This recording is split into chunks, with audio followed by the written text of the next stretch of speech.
Estimados e estimadas, bem-vindos, bem-vindas à nossa conversa dessa semana. É uma alegria, é um prazer ter vocês aqui conosco mais uma vez.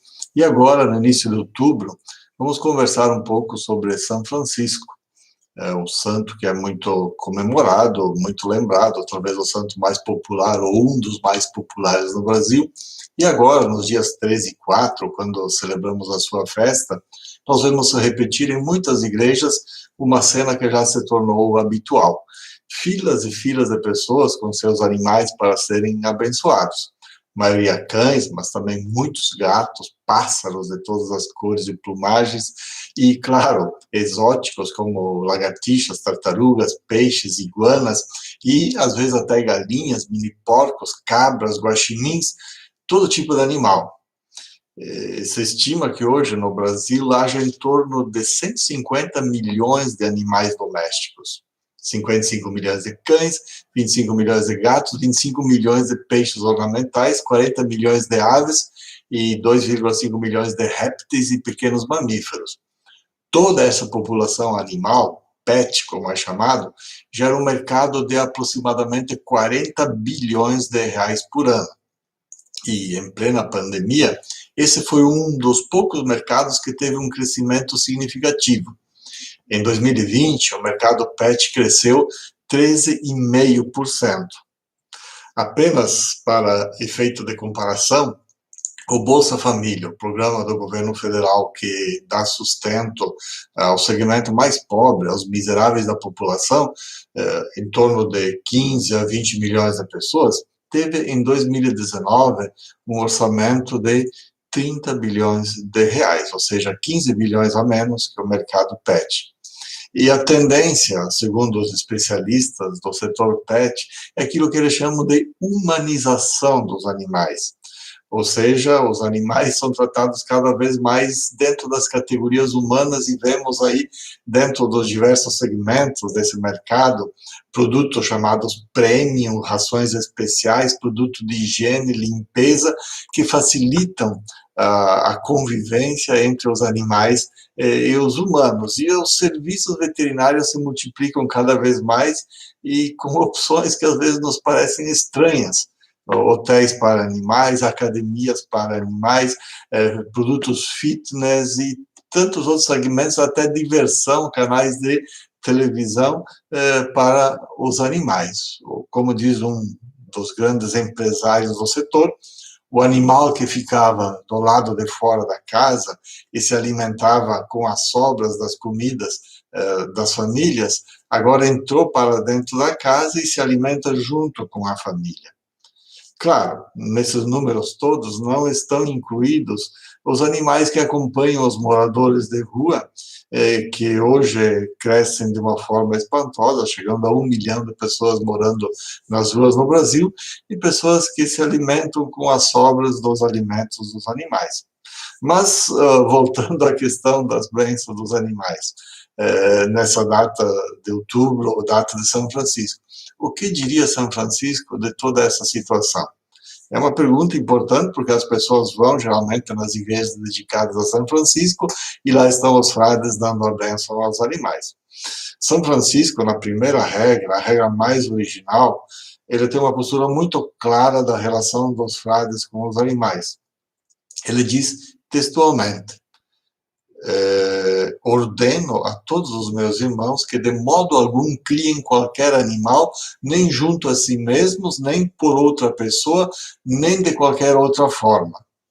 É interessante que é uma das poucas passagens na regra em que São Francisco ordena. Normalmente ele pede ou aconselha.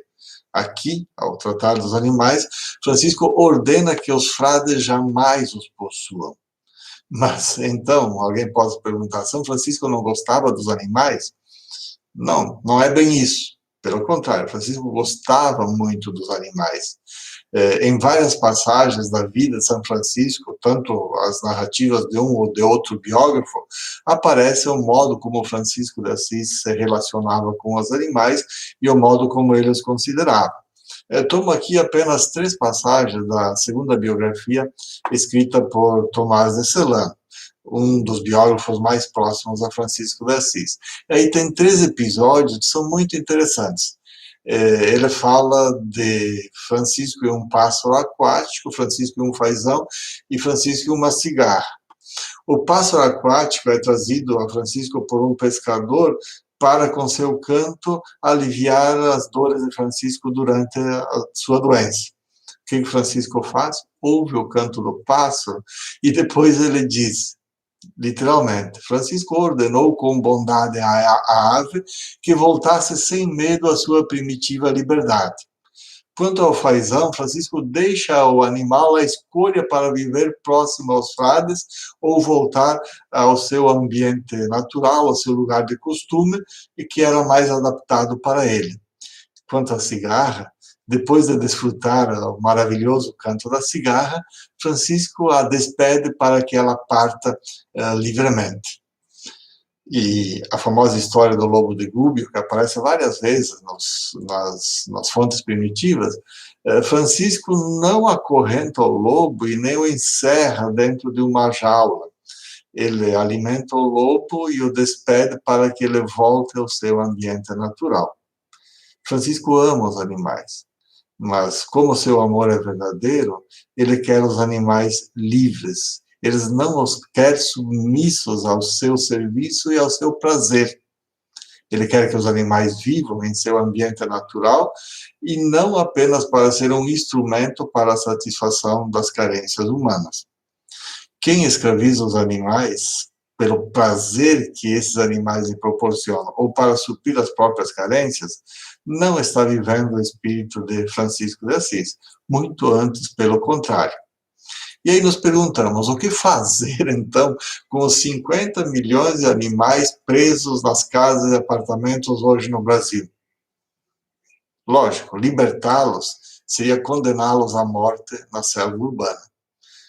É responsabilidade de quem os aprisionou mantê-los com dignidade até o fim de suas vidas. E aí, claro, interromper esse círculo vicioso de escravização dos animais, não comprando outros animais, sejam eles já grandes ou filhotes. É só rompendo esse círculo que nós vamos estar, de fato, respeitando os animais tal qual eles são. E quanto aos humanos que dizem não conseguir viver sem o amor de um animal, para esses talvez seja aconselhável procurar um psicólogo e desvendar as razões que o impedem de amar e deixar-se amar por um humano.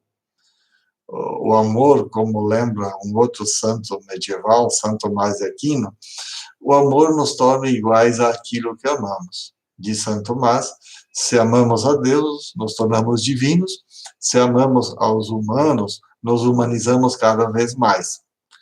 Quanto aos animais, o que nos cabe apenas é deixar que vivam livres em sua animalidade feliz, e não fazê-los nossos prisioneiros e instrumentos para os nossos desejos insatisfeitos.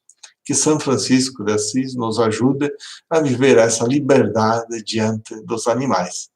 Obrigado por estar conosco, obrigado por nos acompanhar. Se ainda não está inscrito, inscreva-se aqui em nosso canal para que a nossa conversa continue em outras ocasiões. Que a paz e o bem de São Francisco, que a paz e o bem de Deus esteja com cada um, com cada uma.